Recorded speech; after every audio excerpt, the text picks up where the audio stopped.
Blessed Saturday, my dear friends. Today is July 25, 2026. Happy Feast Day of St. James, by the way. Before Jesus speaks about serving, he first exposes the hidden desires of the human heart. In today's Gospel, from the account of the Gospel of Matthew, chapter 20, verses 20 to 28, the mother of James and John asks that her sons be given places of honor, places of prestige in Christ's kingdom, revealing a temptation that still lives within each of us. That is the desire to be recognized, the desire to be admired and placed above others.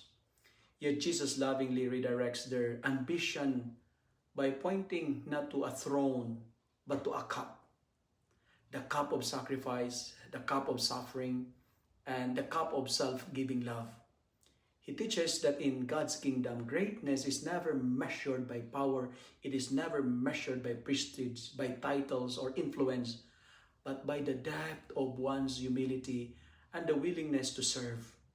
These words challenge me because I often want the blessings of discipleship without embracing its costs, the joy of the resurrection without walking the road to Calvary. As I reflect on my own life as a priest, I realize that every hidden act of kindness, every silent sacrifice, every patient endurance of suffering, every forgiving heart, and even every generous service offered without expecting recognition, without expecting admiration, becomes a participation in the very life of Christ. Jesus, the Son of God, could have demanded to be served, yet he chose to kneel before his disciples, wash their feet, carry the cross, and give his life as a ransom for many. In doing so, he forever redefined greatness. The cross, once a symbol of shame, became the throne of divine love, the throne of a service, and became the highest expression of authority.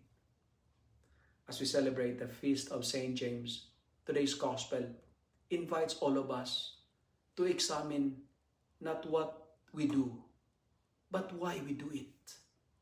It's good to ask ourselves this question: do I serve because I desire applause or because I genuinely love? Do I seek positions or do I seek opportunities to love more deeply?